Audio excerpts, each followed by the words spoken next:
look how great I turned out. Look how great you turned out. Humble. So very humble.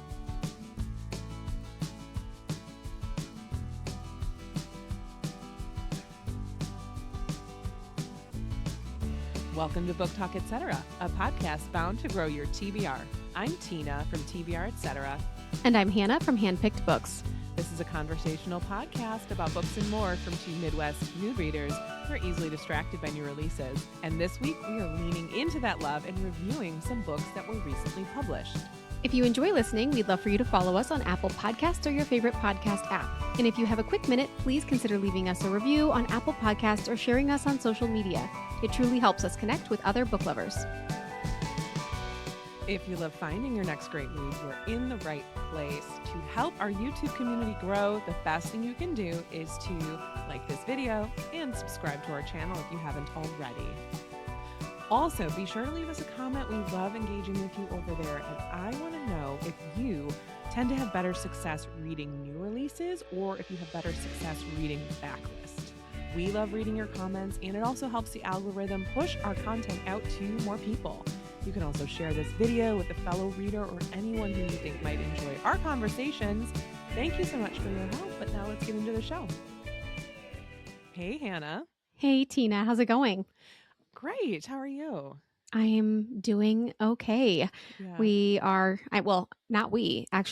am solo parenting this week. So staying very busy and excited to take a little break to talk about books. Good. I'm glad you get to take that break. It's always nice to have a built-in time where we get to just have a little fun together. Agreed. All is good over here. We are thawing out a little bit. It's above, I think it's maybe 35, but maybe 40, approaching 40. But the snow is by and large melted. I got to get a car wash yesterday. Ooh, nice. So I'm flying high, truly. It's amazing what little it takes for us to feel like we're back.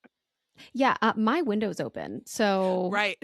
I am feeling good, and the sun is shining. It is so good to see the sun and not have just a dreary, cloudy day. Mm-hmm. It's so nice. We had the sun yesterday. I was like, this is amazing. This is what I've been missing. Who is she? Who is she? What is that over there? But yes, I'm glad to hear that you've got some similar weather going on.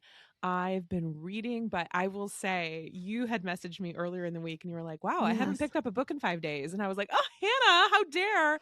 And then I was like, I barely have either because I really went all out in January. Mm-hmm. And this happens every single solitary year. January, I lose my marbles and just read everything and anything. And in February, I crash naturally, as one does. However, I will also say that I've not been reading this week because of my loving lately. Ooh. So let's get into my loving lately. I have another podcast recommendation for you folks, which is my favorite thing to bring. My loving lately is a podcast called Blink, Jake Handel's Story. And this is a true crime / survival podcast talking about Jake Handel. And Jake was an addict. He was addicted to heroin. So as a result of his addiction, he got this extremely rare and terminal brain disease. And the doctors assumed he was brain dead for 18 months. And he experienced what's known as locked-in syndrome, where you can't communicate, but you can hear and understand everything. The thing that is amazing about this story is that Jake is a co-host of it. So he survived. He is the only one to have ever survived this thing. Okay, so what he had was a terminal progressive disease called toxic acute progressive leukoencephalopathy. Okay. That is a mouthful. It is a mouthful, and essentially it's given him locked-in syndrome. I was hooked from go. This is 14 or so episodes, although they do have some like Ask Me Anything episodes at the end. Jake is a co-host. He's also co-hosting with somebody, and she's a podcaster, and she describes how she came to know Jake and like how they created this entire thing. Locked in from the beginning, listening to this story. What I like about it, I like her voice. She's got a great podcast voice. I like that there's not a ton of like extra sound effects and dramatization. There's a tiny bit of background music the entire time, but it's really calming. It did not bother me at all. Jake can speak now. He couldn't speak for 18 months. He can speak now, and he's very self-conscious about the way he speaks because it's a little bit different now than it used to be, but I thought it was incredible, and he's oddly very charming. Like, I was just hooked, and I kept thinking, how on earth did you survive this? And also, why is this also billed as true crime? And you find Mm. out that when he was in his pseudo coma, he has heard some things, and then they dial back and talk about his relationship with his wife. And I'll leave it there. They have That's a good some hook. It's a really good hook, and I will leave it there because there is some speculation. I don't know that I'm walking away knowing exactly what happened. I think they did a great job presenting their case, but obviously it's his side of the story. There's maybe, two sides of the story, all of that. But Mm-hmm. I just love that they really I liked the medical aspect of it. He is very honest about his addiction and his past, and he at one point just, shares that he feels like people will think he got what's coming to him because he thinks it came from a bad batch of heroin, which ended up giving him this degenerative Hmm. brain disease. And so he's like, people are going to say, they're not going to want to hear my story. They're going to say, well, you shouldn't have been doing heroin. Obviously, it's more complex than that. And I just really like that he is who he is, and you come to find out that the people that he came into contact with, from his speech language therapist to the podcast host, all these people were like really on his side. I would say it's family drama again. I was thinking, how much of this, like, it is the whole thing is true. As far as me walking away, I'm like, okay, this is his story, and he has receipts and things like that. It is more of a medical drama, I'd say, than real true crime. But maybe if you want that feeling of true crime without it being overly graphic, totally get into this. Now, I don't mind a podcast that's a tiny bit drawn out. Could this have been shorter? Sure. After a while, I was like, okay, let's get to the point. But each episode had a new angle. And I swear I still was like, wait, what? I kept getting hooked each and every episode. When he was describing his addiction in the beginning of the podcast, I truly was sitting there feeling hungover. Like, I was feeling like I had a hangover. I didn't, but I'm like, he did a really good job describing the cycle and, sort of Hmm. how addiction starts and why it continues. And I would say, if you want a podcast on while you're doing other things, you're working, whatever it is, I thought this was great. There were a few ads, but only at the beginning and the middle. Totally did not overdo it, which I always appreciate it. I know podcasts deserve to get paid, but I get fussy when there's too many ads. But I think they had a great balance of this. I really enjoyed it. Maybe don't listen if you have medical anxiety, because I'm like, oh, great, I'm gonna what if I got locked in syndrome? What would I do? But I think he's a real survivor, and it was a fascinating story. I very much enjoyed listening to it, and I wanted to recommend it to you all. So this Loving Lately is Blink, the podcast, Jake Handel's story. You always have the best podcast recommendations. Where did you discover this one? So I don't know what I do on occasion. I would say maybe 3 or 4 times a year, or randomly people will send me, "Hey, I know you like podcasts. Here's a good one." And I will just download the first episode.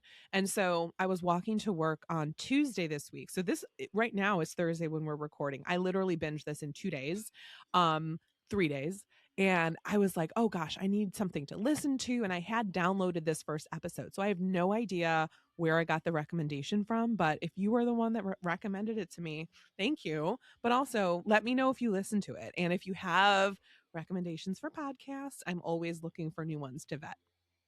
Yeah, well, I'm glad that you brought that one. It sounds really good and just like a unique story. And I love Crazy. the idea of a medical drama. It's not quite true crime, but it's Mm-hmm. this other like compelling story that still makes you want to listen to the next episode, because those are my favorite kinds Oh of yeah. podcasts to It was listen like a to. potato chip podcast. I was like, I gotta keep listening. I must Yes. know what's going on. My loving lately is so simple, but it is now my gold standard for this product, and it is the Nature Stick chapstick. I know. I know. No, But she just, listen, I'm laughing because she's holding it in her hand with her 2 little pointer fingers and she just brings it on screen. with my 2 little I was pinchers. like, what is she going to share? I can't imagine. Okay, It tell me why is it's so great. a chapstick that I am obsessed with, and I can't take full credit for it. So, my friend Katie got me hooked on this chapstick, and she was like, "Trust me, you have to try it. It is the best." And I have to say, I agree because I am particular about how things feel. We all know this. And I feel like with chapstick, it can be extra challenging because you don't want it to be too waxy and you don't want it to be too like slippery, and I also feel like it's hard to find a natural chapstick that isn't too waxy.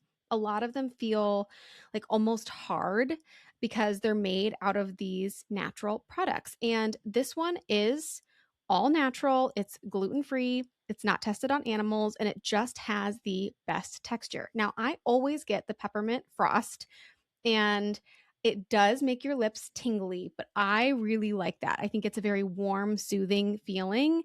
I think that I was going to almost describe this as like it feels like icy hot at first, but then I was like, oh, it's not quite that strong, but it does kind of give you that warm, tingly feeling. It doesn't last, but it does feel really, really nice.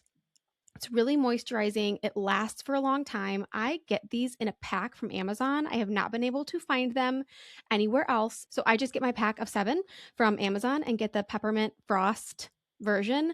I have been looking at some of the reviews on Amazon for some of the other scents that they have, and people seem to really like those too. So if you prefer a fruity scent or something like that, you could definitely try those. But overall, even looking at the reviews here on Amazon, everybody is like, this is the best lip balm. It's the best chapstick.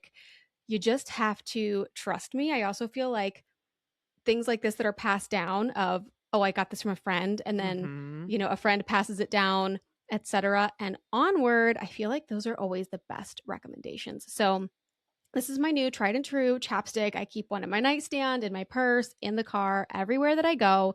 And it is the Nature Stick, and I get the peppermint frost. I love those types of recommendations where your friend is just like, you have lips. Would you like to know my favorite lip Yes, product? Like, sure. Yes, I would. you have to I want to trust. know. I want to know everything. Yes, those are the best. Like those word of mouth kind of random. I was going to ask you where you got it too, because I wonder. Mm-hmm. But Yeah. yeah, I don't know tried where and she true. got that recommendation, but I have been ordering them ever since. Well, I love that. I love a good lip product. I like never use chapstick ever.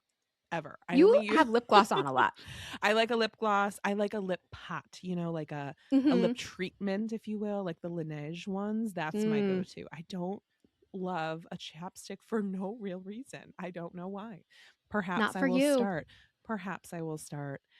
All right. I want to tell you about my latest read. Now, it is hard to talk about, I think. So I'm going to do my Ooh, best. okay. It's a book called Burn Down Master's House by Clay Kane. And this is one of the more brutal books I've read.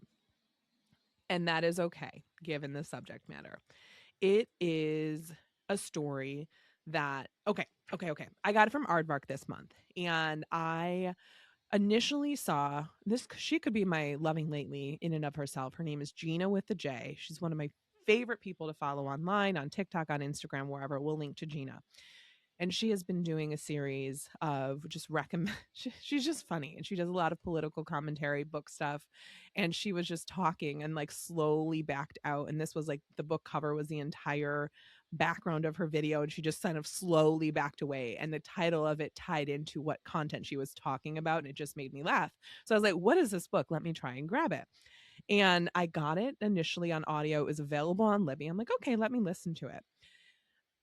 And I would say audio is not the way to go with this one. It is narrated by the author, and he had a very unique way of doing it, and it wasn't my exact preference. And then I saw it was an Aardvark pick. I said, great, give me that. So I did read this one in print, and that is where I do recommend it. Now, it says it's historical fiction. I might present that it's historical horror, because again, this is very brutal. And It's actually 4 interconnected stories. I did not know that going in, and I'm not one that always loves stories. At first, I thought it was short stories, but you do find out that they are connected, and they're all taking place at sort of the same time. You're opening with Luke and Henry. A man of strong and vibrant spirit, they forge an unbreakable bond at a Virginia plantation called Magnolia Row. Both seek escape from unimaginable cruelty. And so essentially, you come to know Luke and Henry, and you come to know some of the other folks that are living in Magnolia Row. And this is a story of vengeance, I will say. And it was very hard to sit with. It's uncomfortable. That is the point. And I appreciate being challenged like that. And essentially, the vow of some of the characters, or many of the characters in the story, is they are going to remember us. You're also following Josephine, who lived in Magnolia Row as well. She has a second story. You've got Charity Butler, who successfully fought for her freedom but battled against a deeply unjust system and future abolitionist. And the fourth story is Nathaniel, a Black enslaver whose existence disturbs the nature of bondage. Again, I'm saying this, it's historical horror. So don't pick this up if you want a light story. I don't know how you could listen to that synopsis and grab it and think, oh, this is going to be a light read. It's most certainly not. I think it's brilliantly done, though. I really, really do. You cannot miss the author's note, because in the author's note, he writes about why he wrote this novel. And it began about 20 years ago, where he wrote a short story called Magnolia Row about 2 enslaved men who fall in love. And I want to say, is a professor. He's a journalist, writer, radio host, and political analyst. And so he obviously has done much research for this. And all of the stories in this are based on real people. I can't choose one as one that was more horrifying than the others. The first one is definitely the most gory, as is the fourth one. But the third one, where you have the woman who was enslaved, who fairly got free and then was called back into the system, that is the one that shocked me the most and made me physically ill, because it literally happened. And Mm-hmm. I don't know, man. I think this is really well done. I love how the stories ended up coming together, because at first, like I said, I thought they were going to be very separate, but they're not. They're folks that end up having this connection. And I feel like I learned a lot. It's a hard book to recommend. I do recommend it. I would say I recommend it. Did I enjoy it? Yeah, I think so. But it's also one that is hard to read. And that is Mm-hmm. the point. All of this to say, I recommend it. And let me know if you grab it. I think it's definitely worthwhile. I think it's definitely worth paying attention to. And I am really glad that I had this on my radar. So this book is Burn Down Master's House by Clay Kane. I keep seeing this one and hearing phenomenal things about it. So I'm glad that you brought that for us. I think it's going to be one of those books where I look back at 2026 and remember, yep, Burn Down Master's House, kind of like, last year. There's so many that I could be like, oh, I know it was Cora Zhang. And, When the Wolf Yeah. Comes Home, there's some books that just stick out. That one is memorable, man. I will certainly not forget it. Yeah. Branded in your 2026 reading brain. Yes.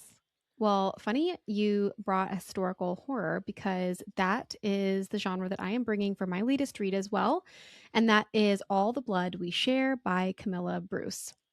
And I'm smiling and laughing because Tina asked me a few weeks ago what I was reading, and I shared with her, and she was like, "What?" And because I don't think Say that what this now? book was very widely promoted, and the only reason I knew about it is because I was specifically looking for books that revolved around a specific historical event that happened. Mm. This particular book is a sinister novel based on the real Bloody Benders, who were a serial killer family in the Old West that are now considered a legend or a myth of butchery, and it's been kind of obscured in the shadows of American history. The novel starts with the Bender family moving to Cherryvale, and at first, the townspeople welcome the rising medium, Kate Bender, and her family. Kate's messages from the beyond give their tedious dreams hope, and their mother's potions cure their little ills, but for a price. No one knows about their other business, the shortcut to a better life. And why shouldn't their family prosper? They have been careful.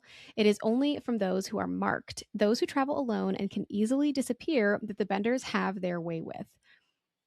I'm going to leave it there. The actual synopsis on Goodreads goes a little bit further, but I think that this is a good place to let you know who you're going to be following in this story, and the events unfold in a way that I think is more enjoyable if you just leave it there. And again, I picked this up because the story of the Bender family is really fascinating to me. A lot of what we know about them, we don't actually know at all.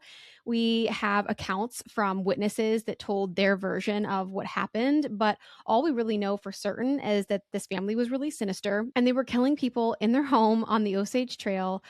I am just really intrigued by this period of time in American history in general, and I have been drawn to this dark, legendary story ever since I heard about it when I read Lady Killers late last year. This is one of those stories that absolutely builds that sense of dread for you. It is told between several perspectives. We follow Kate, her mother, and then a young boy who lives in Cherryvale and gets to know the Bender family. I thought that it was really beneficial to have these three perspectives, and it added some dimension to what I think may have otherwise been a pretty flat story. We do get glimpses of what may have shaped the Bender family's home life. The creative liberties here, though, felt kind of oddly one dimensional. Instead of adding depth, they seemed to simplify something that could have been way more psychologically complex. I kept wishing that the author had just fully committed to horror, not just in tone, but also in structure, using the genre as more of a vehicle to explore bigger questions about justice, collective complicity, and the unsettling reality of what people are willing to ignore when the truth feels just too monstrous to face. Those themes are hinted at throughout the story, but they never quite deepen or evolve. And the story brushes up against something really profound, but then it keeps pulling back and not just fully going there, which left the whole reading experience feeling more surface level than I want from a story like this. I would say this is a loose recommendation. I gave it 3, maybe 3.5 stars. I'm glad that I read it. I just wish that it had really committed to some of those deeper themes and taken more creative risks in how the story was told. But I also know there are risks in that too when you are talking about something that really happened. So, also want to mention that and say that I think it is valid how the story was told. The author's note is really great and made me at least appreciate the way she told the story a little bit more. But for me as a reader, I wanted something a little bit different. When I think of historical horror that did this really well while still remaining respectful and set during the same or similar time period on the Oregon Trail, I think of The Hunger by Alma Katsu. And that is where I would personally put my recommendation for a book like this. But this was okay, just not my favorite. And that was All the Blood We Share by Camilla Bruce. I do love, though, when you get a hyperfixation on something and Yeah. it feels like there's a Yep. theme, but not in a way that's Totally. like, not it's prolonged. It's not like you've, brought all of these books back to back to back. I just like that. I like to see that you're still sort of interested in this time period. Um, I don't think that is a bad thing, though. Okay. I appreciate you validating me in that. Speaking of bad things, we're going to talk about bad bookish behavior today. Yes, we are. And I'm excited. I'm excited too. I think bad bookish behavior, right? This is meant to be fun. It's meant to be tongue in cheek. Reading should be fun. Reading should be fun. Clapping in the voice of Summer House. If you know, you know. Mm-hmm. But I do think there's some things that we all do when reading that some people might consider bad behavior. Um, I feel like I have some obvious ones, and then I have some ones that maybe are a little bit less obvious or maybe a little Okay. more esoteric. Do you want to just go back and forth? Yeah, let's go back and forth. I want to hear your first one. Okay, my first one is obvious, and you do this too. I am guilty of writing all over my books. That is Mm-hmm. my favorite thing to do. There's nothing I like more than annotating and writing, and it just brings me immense joy. But I do know that there are purists out there who would be aghast if they Mortified. if they knew that there were people that I also like to fold my pages. I mean, I just am not precious with my copies, and I Mm-hmm. know that that would irk some. Yeah, I am also not precious with my books, kind of in any capacity. I have, this isn't the one that I'm bringing, but I guess I am now, just while we're having this conversation. But unless it's a collector's copy or something Yeah. like that, that I have like on my top shelf, even my kids play with my books too. And it just doesn't really bother me that much. I had my paperback that I'm currently reading on my bed open upside down on my bed, like that's like a bookmark in and of itself when you Oh, right. open it and then Mhm. you set it down upside down. And my son came into my room and just whacked it off the bed Sure. and bent the top cover. And I was just like, huh, and just put it back up on my bed. It does not bother me at all. So we are in alignment there. So our daughter, our younger daughter who's 2, she came to me today with a hardcover and was like, "Mommy, I need crayons." I was like, "No, you don't. Give it back. Okay, that's where I Give me draw a that." line. That's where I draw the line. It was a Okay, I copy agree. too. Yeah, I was like, "I'm gonna actually probably sell that copy, so give it back to me." Mm-hmm, mm-hmm. But other Yes. than that, not too precious. Yeah, the book on the bed was also an advanced reader copy, so not one that is going to be going Yeah. anywhere after I am done reading it because you can't sell those or really do anything except Yeah. for donate them. But I like to keep my arcs. I think they're collector's items. So, but I agree. I don't mind writing in arcs more than a hard copy. I don't know. I feel a little bad writing in a hard copy, but I still do mhm, it. yeah. Okay, this is not something that I ever deemed bad, like bad bookish behavior. However, I have learned from posting about it on the internet that people don't like it when you do this, Ooh. or there are some people that really don't like it if you do. So it's one of those polarizing ones. I will not read with the dust jacket on. If I lose that dust jacket, I lose the dust jacket. I care more about how I am reading it, and I am not precious with my dust jackets at all. And I will not read a book if it has the dust jacket on. Okay, interesting.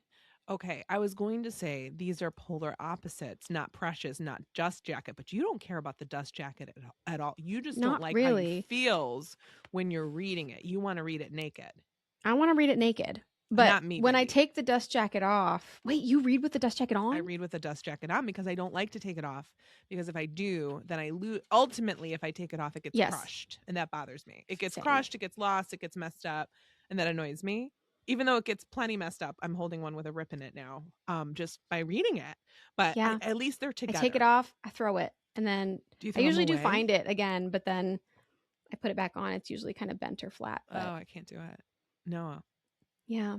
that is one that I think people do have big feelings about. Yeah, I don't want to hold open a book with the dust jacket on. It gives me Okay, the heebie-jeebies. it gives you the heaves. Okay, you just don't Mhm. like it. Okay, fair enough. Something else that I do that I don't think is great book behavior is that I is my Libby habits. Libby, if you don't know, it's our Mm. library app. Everyone's library app if you live in the US and have access to it. But that is where I get most of my ebooks is through Libby. I'm a girl that will put a hold on a book. First, I put a hold probably on the ebook and the audiobook with the hopes that they'll both come in at the same time. But I will snooze a hold for literal months. Mhm. Now I have the option though to suspend, which actually works really well for me personally. I know people don't love the new suspend feature. I actually do love it. I like it cuz then it doesn't keep bugging me every 3 weeks or whatever. Would you like to check it out? Would you like to check it out? I can just suspend it for a Never. year. Never, right. But now talk to me in a year because you can only suspend it for a year. And I'm already a little nervous because it tells you like 340 days left. I'm like, oh gosh, it's going to be lost It's going to forever, be shorter and shorter. shorter and shorter. Or I'll either snooze it or I'll get annoyed. I used to get annoyed by how many things I would have coming up. Like this book's available. I would just check them all out at the same time and never read them. Mhm. But I don't know why. Like that makes no sense. Just put it on a list. You don't need to have it, Keep but doing that. I do need to have it. I know. I feel the same way. My next item was also related to the library, kind of as a whole. I have the same Libby habits as you do. And as well as with my physical books, when I check them out, I am not always great about returning my books on time. And they're often late. Sorry about that. And I also always check out way more than I can Sure. read. Now, my defense against this is that typically when libraries have more books in circulation, that is good for libraries because it's also evidence of how many books they have checked out at one time, which can oftentimes provide more funding and things like that for the local library. Librarians, if you're listening, correct me if I'm wrong, but I listened to a podcast episode. There was an interview with another librarian and they mentioned this. So I used to feel really bad about checking out a bunch of books that I would never be able to read until I heard that. And I was like, well, maybe it's not the best bookish behavior, but it could technically be argued that I'm supporting my library. So we'll call it bad bookish behavior adjacent. You just reminded me that I will check out books that I've already read because I need the physical copy for content. Like if It's I'm great for doing the end of libraries. the right, it's great for libraries. But if I'm doing like an end of the month wrap up and I don't own the book and I have the opportunity to take it home from the library, I'll do that, even though I've already read it and I don't technically need the copy and somebody else who hasn't read it yet could probably use it. I also, Hannah, is this bad to admit? I feel like it might be. I take out I mean, large now's the time to talk Now's about the it. time. I feel like I'm in confessional. I also take out large print copies. I feel bad about that. But Oh, sometimes, I like a large print too now and again. well, if you like to read them, then Yeah. I would say that's okay. I also like that they have different covers and sometimes they're available faster. But I, Sure. I do feel bad. I'm like, is this not good for accessibility? But then I'm like, it's once in a blue moon, once in a while. And like you Well, said, you it's are good to be good at circulating books. it is, and, like, I don't think that you have maybe the same problem as I do where you delay returning them for extended periods of time. No, I don't. I'm pretty good at returning. Do you have fines or fees at your library? We do technically, but then if you bring the book back, they will be erased. Not us, man. Given our local Really? library so much money. I mean, it's $1.50 here and there, and I almost like am happy to. I'm like, here you go, whatever. Yeah, sure, But support. yes, sometimes, yeah, we still have fees here. Oh, okay. Is I it my don't turn? know. Yeah, I think it is your turn. Yeah, because I Okay. talked about my also library bad Yeah, bookish you habit. you Yeah. reminded me. Okay. Mhm. Okay, so this is one that I know many of you do, and we are responsible in part for this sometimes. And it's that I will have a lovely curated TBR. Like I have a February TBR video this month, and I'm like, oh, how wonderful. I already have all my books picked out. I have the holds placed, this and that. And then something random will pop up. Like burn down master's house. I was like, I need this Mhm. immediately. And it immediately it leapfrogs over all of the other books and I will immediately start reading it. I feel like that is kind of a mood reader type thing, but also, Yeah. kind of bad behavior. Forget your TBR, just read whatever comes across your consciousness. Not the best. Mhm. But But why hold on to it? Why hold on to I it? If you're excited now, read it. I just don't even bother making a TBR Yes, I'm aware. anymore. I just can't do it because I like 100% am betting all of my money that I won't stick to it and No, you can't stick won't. to You it. can't even make me a list. One time, I don't remember why. You and I were talking about something. It was last May, and I was like, "Make a Oh, list. so Make me," specific. because I It know was where I last was. May 2025. I was in Charleston, Illinois for the track meet, IHSA track meet, and I remember I was messaging you, truly, and I was like, "Give me your list," and you were like, "I can't.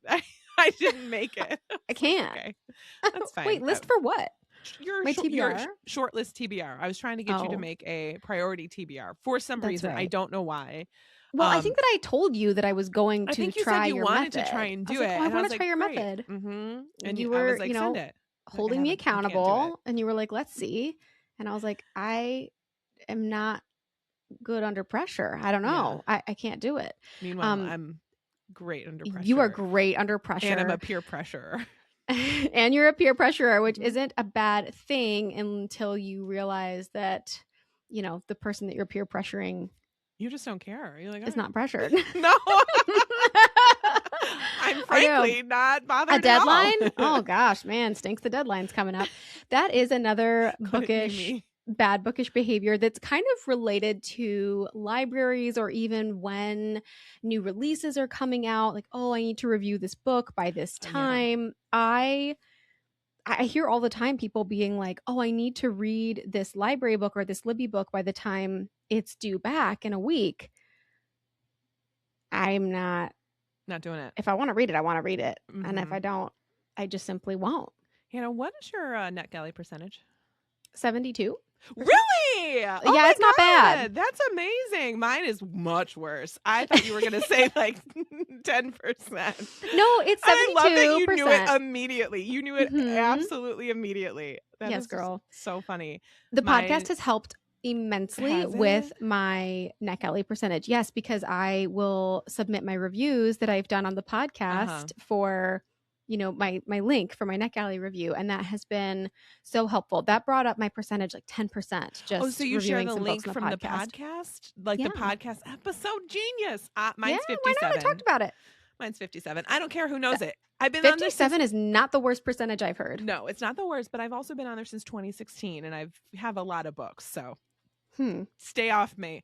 Random, but I Yeah. very strongly smell spaghetti, and I'm not making spaghetti. Are you having a It has to be stroke? because my window's open. Oh. But I'm like, who's eating spaghetti outside? I don't know. Like, someone is eating spaghetti. Do you want to go investigate? I don't know. No. Okay. No. Okay. I got one more if you want to hear it. Hit me, baby. All right, I have one more bad behavior, and I was doing this last night as I was in the middle of the night. I was like this, rolling over and reading with at one 8 eye p.m. open. No, it was like 1. Shut up. It was about 1 in the morning. It was my first wake up for the evening, and I'm like reading on my phone, one eye open. But I like to get a few pages in, and sometimes it helps why me fall not? asleep.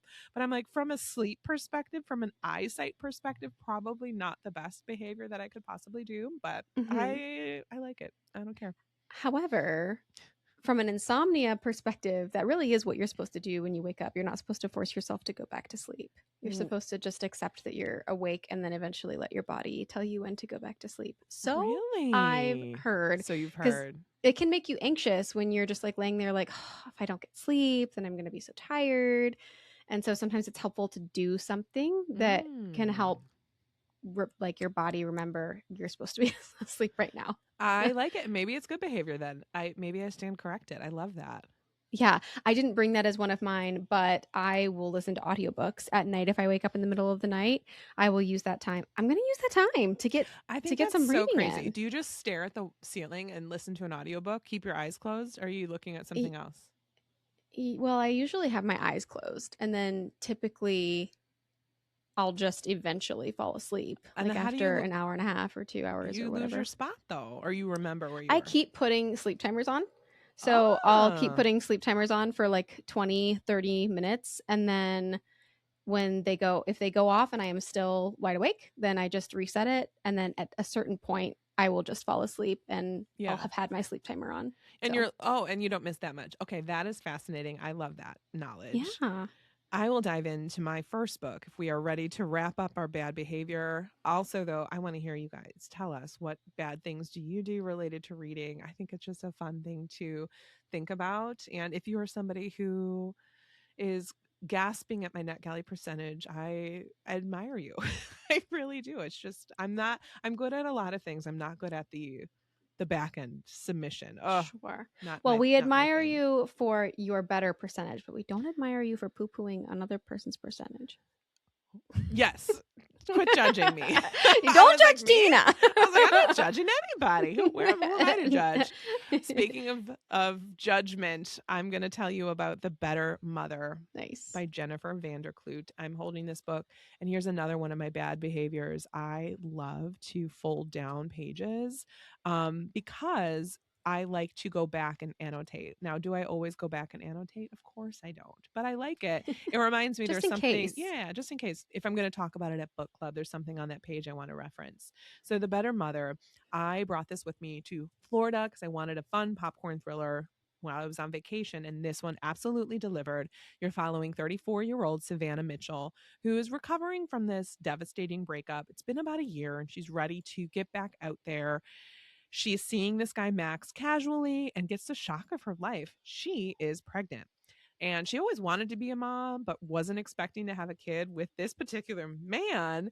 But she reaches out to tell him, and he tells her that, oh, he just got back with his ex girlfriend, Savannah.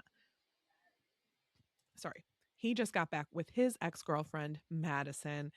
And the crazy thing is, Madison's all too happy to be involved. She's like, great, I would love to be a co parent. Me and Max are going to take care of this baby. We're going to love this baby. Great.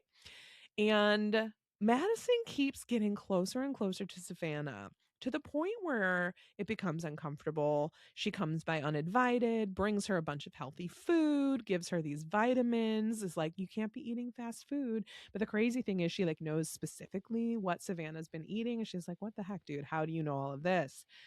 It goes from petty terrorism to really, really freaking unsettling very fast.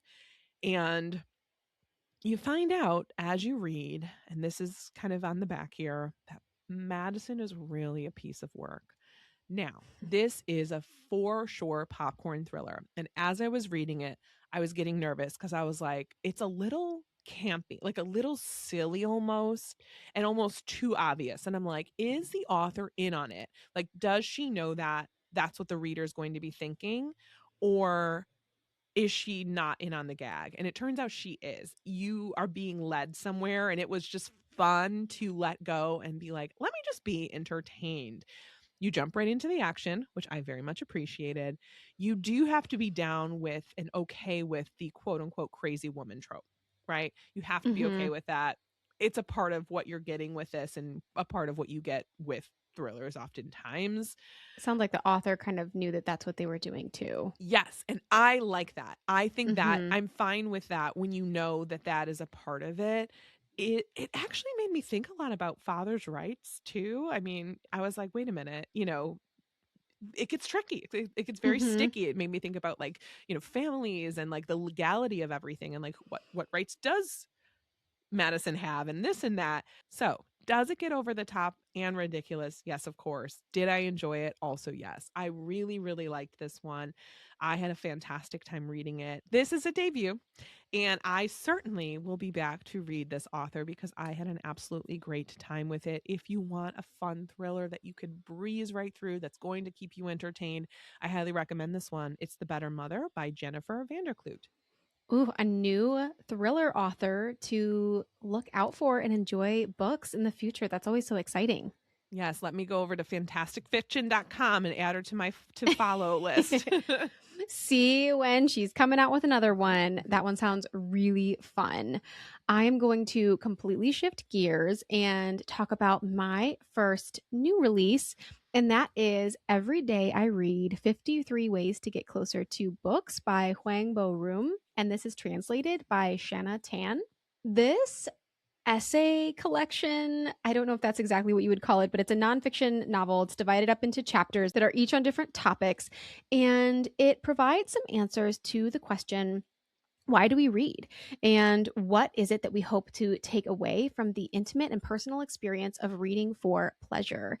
And this collection really allows many quiet moments for introspection and reflection and really encourages book lovers to explore what reading means to each of us. This is definitely a book about books, but it's also at its heart an attitude to life, one outside of capitalism and climbing the corporate ladder. What she does here is take each essay or section and explore things like the relationship between reading and writing, when to turn to a bestseller versus browsing that hidden corner of a bookstore, the value of reading outside of your favorite genre, or falling in love with book characters. This was such a charming, easy breezy listen. I did do this one on audio and I loved the listening experience. I think if you go into this one with the right expectations, you will also really enjoy it too, just as a reader. If you are an avid reader, and if you're listening to this podcast, I can assume that you are, this is not going to be anything that you will find probably super surprising or wildly influential or profound.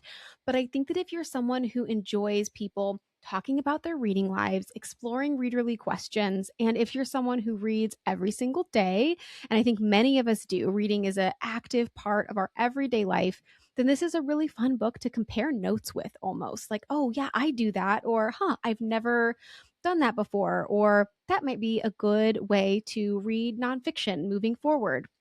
It was cozy, light, and each chapter is almost like its own section of book talk, if you will. I particularly loved the chapter on reading fiction. There is a quote from the section that reads, "Novels don't tell us how to live, but show us that it's possible to live a different way." And I loved that.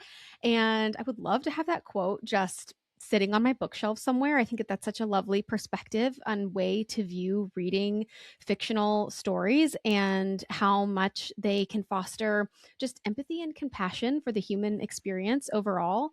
I think if you're looking for a nonfiction book to help you hit a reading goal, or that you can just read quickly in one setting that you can pop in your ears and listen to while you're making dinner one night, or sit in your couch and read in one evening, then this is a great one to pick up. I really enjoyed it, even if it didn't provide anything that I feel like was incredibly profound or new. Still very enjoyable, very cozy. And that is Every Day I Read 53 Ways to Get Closer to Books by Huang Bo Room.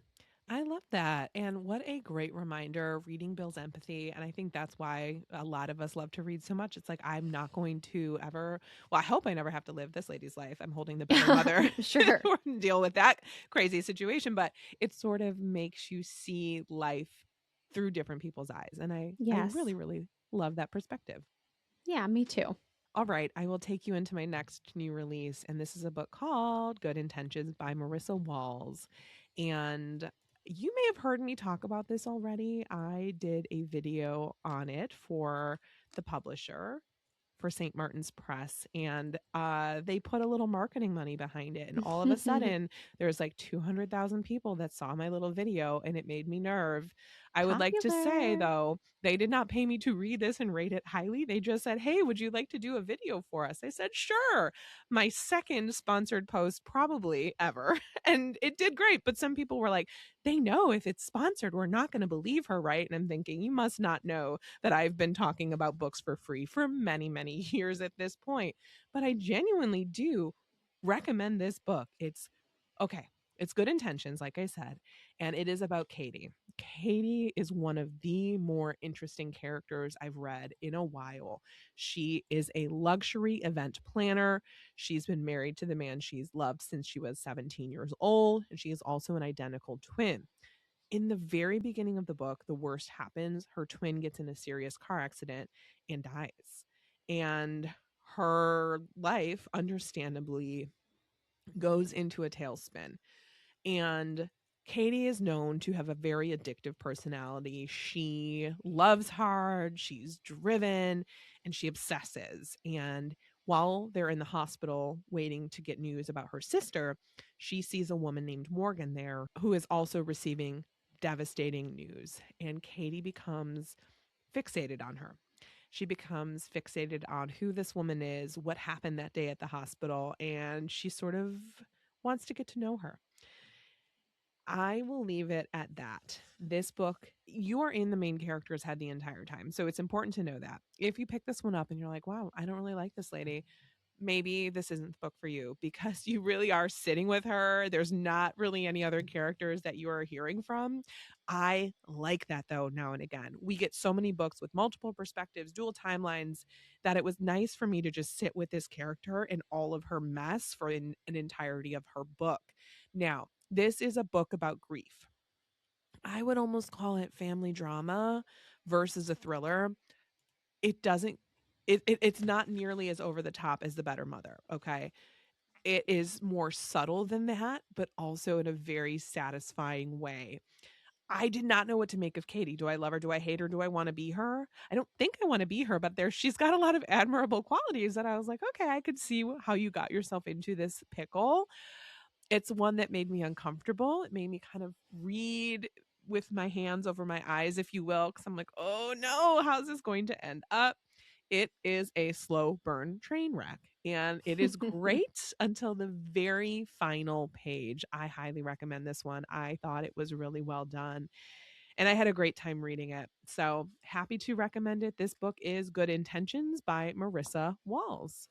I love that you're having so many winners to bring to us today. That's always good when Mhm. that happens. It feels good to talk Literally. about the good ones. It feels good to talk about the good ones. I have 3 highly recommend. I highly recommend all 3 of these. Also, not for nothing, this one is set in Chicago, and it's very much set in Chicago. She's like, "Oh, and I Ooh, turn I left here love on that. this road," and, whatever. So, for not for nothing, she is a Ooh. Chicago author. Oh, I love that. That is so fun. I am going to be bringing a new release that I don't know if I would slot under the thriller category. I would definitely say that this is suspense. It's The Briars by Sarah Crouch. Mhm. And this book follows Annie Heston, who is desperate to escape a relationship that went horribly wrong. And she flees to the north to accept a job as a game warden at Lake Lumen, which is this picturesque town in the mountains of the Pacific Northwest. There is a cougar that has been spotted in the area, and as Annie warns the community of this threat, she quickly discovers that not everybody in this tight knit town is very welcoming of outsiders, with the exception of Daniel Barella. And this is a reclusive carpenter who lives in the shadow of the mountain, and he and Annie form kind of this instant bond. And Annie also soon comes to realize that there is more to Daniel that meets the eye as well. But then the body of a young woman is found in the briars that border Daniel's property, and the peace that Annie has found in Lake Lumen begins to shatter as she starts questioning who to trust. As she assists the local sheriff with the investigation, Annie must rely on her wilderness training and intuition to find out exactly what is going on in this Northwest town. So, this isn't really a book that I would typically pick up.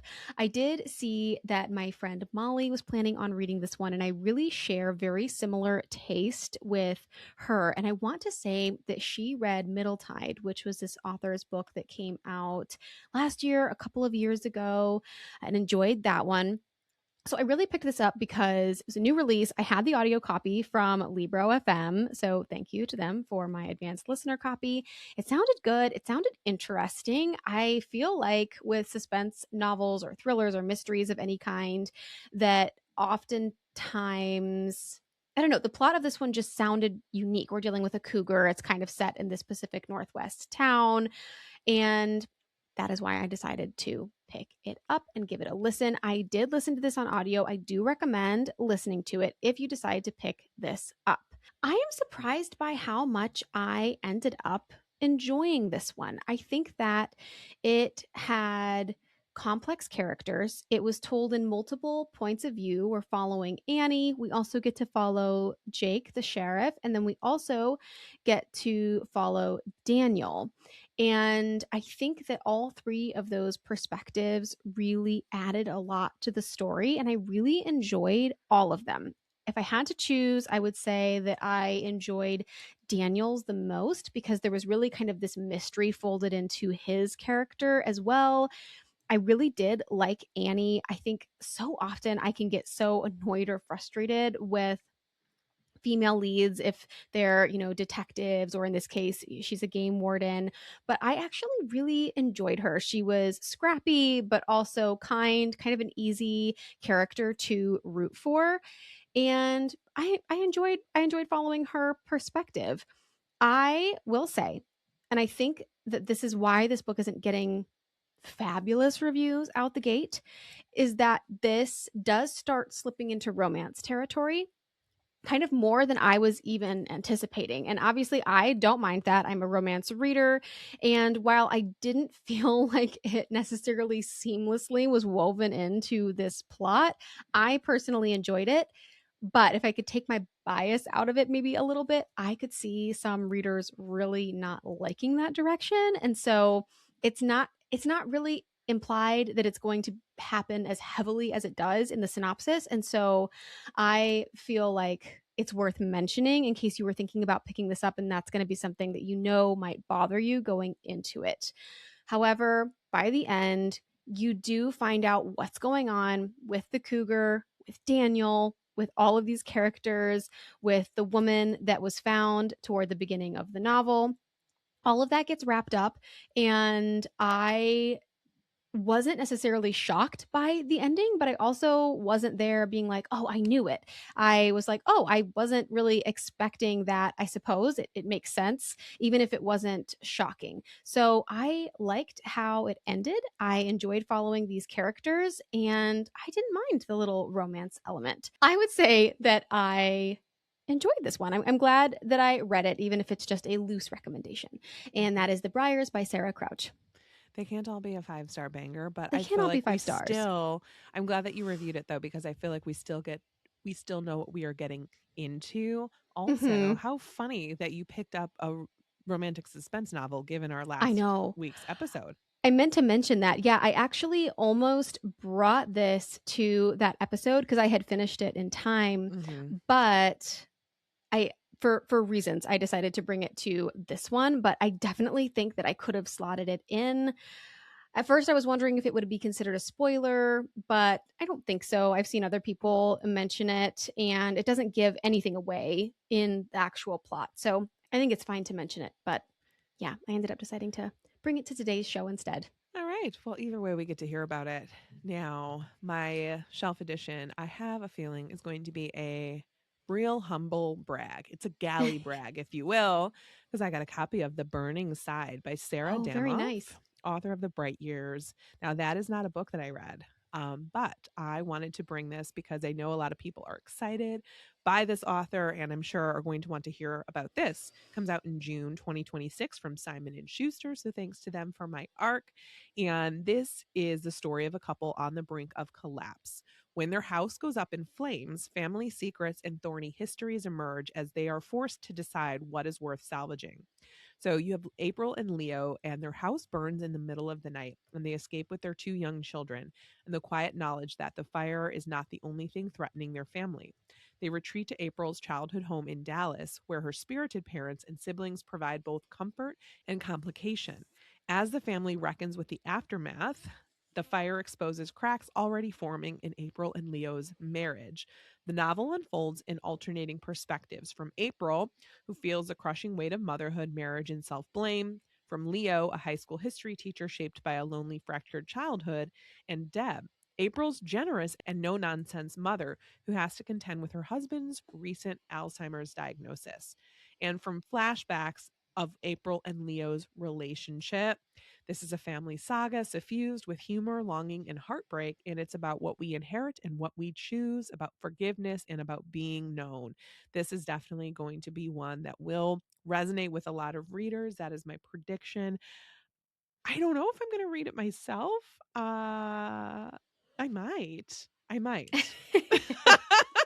But I might also wait and hear what others have to say about this. I'm hesitant because it sounds heavy and I'm Yeah. always nervous about an Alzheimer's diagnosis personally. I don't love to see it because that's a huge fear of mine and it's also a big fear of mine to lose our house in a fire. Obviously, I think Oh. everyone has that. So, I'll Uh-huh. wait and see. But the book I'm sure is wonderful and it's The Burning Side by Sarah Damoff. Man, Sarah Damoff has covers that pop off. Oh, yeah, her covers go crazy. This is beautiful. It's Beautiful so cover. beautiful. And similar in the fact that it kind of has that like painting look to Mhm. it, which The Bright Years also had her release Yes. last year. So I really Mhm. like that style that she's kind of sticking Yeah, with it. it's really pretty. Really pretty. It's like a fiery sunset and you're looking at phone poles actually or electricity poles and birds on it. Mm-hmm. Blue, it's really colorful. Look it up if you're not watching us. Yes. And would meet this year's prompt for clouds for our Yes, our book talk reading etc. reading challenge challenge. on Storygraph. You Mm-hmm. are absolutely right. My gosh, there's so many books with clouds So many I never knew until I until we was started looking for books for looking. that prompt. Yes. Yes. Well, my shelf edition also has a cool cover, although it's very different. It's The End of Romance by Lily Meyer, and it has a pretty simplistic cover, and then it has like this upside down turtle on it that Aw. is carrying this little flower in its mouth, but the colors in this one are just really pretty. And this is about Sylvie, who was raised to chase joy. Her Holocaust survivor grandparents taught her that life is meant to be grabbed tightly and to be enjoyed.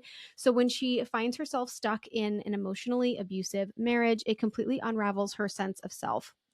After leaving the marriage, she throws herself into grad school and adopts a new philosophy. Real freedom for straight women means cutting romance out of the equation entirely. She decides that she can enjoy men, just never get attached, no sleepovers, no cuddling, no repeats, easy enough until she meets two very different men. Robbie is kind and steady, offering her a softness she didn't realize she missed. And AB is intense and magnetic, constantly challenging her. And with both of them, Sylvie starts feeling something suspiciously like love, and suddenly her anti romance theory doesn't feel so airtight. This is said to be funny, smart, and emotionally sharp about a woman determined not to fall in love and what happens when she does anyway. I think it sounds so good. I've heard a couple of really positive early reviews for this one. And this is already out, came out February 3rd. So it's a brand new release, but is available as it sits right now. And that is The End of Romance by Lily Meyer. I like that. The sound of that one. That sounds like it's a good one. And it's so Yeah. funny. I have not heard it before you brought it. I hadn't either, but the publisher reached out to me and pitched it and said, "Does this sound good? Can we send you a copy?" And I said, "That sounds very good. And I would love a copy." But a couple people that I have texted like pictures of it to and been like, "Oh, I just got this in the mail." My friend Kat from Read with Kat said that she just finished it and really enjoyed it. So hearing a couple of early buzzy things about it makes me even more excited to give it a try. I love when that happens. Me too. Well, I am off to NetGalley to submit some of these reviews. There you go. Yeah, do it. But that's it for today. We thank you for spending a part of your day with us. Links to all the books mentioned can be found in the show notes. And if you enjoyed today's episode, you can help us by following wherever you listen and by leaving a review on Apple Podcasts. It helps us get our show out to new listeners and grows our audience.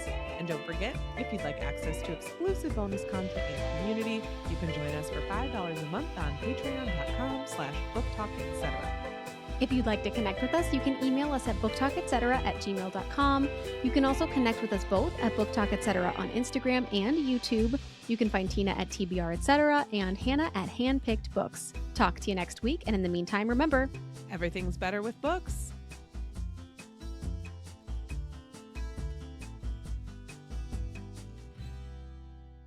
Boily pop. That's very a regular, cute. degular boily pop. Boily pop. I like that. There is no equivalent, though.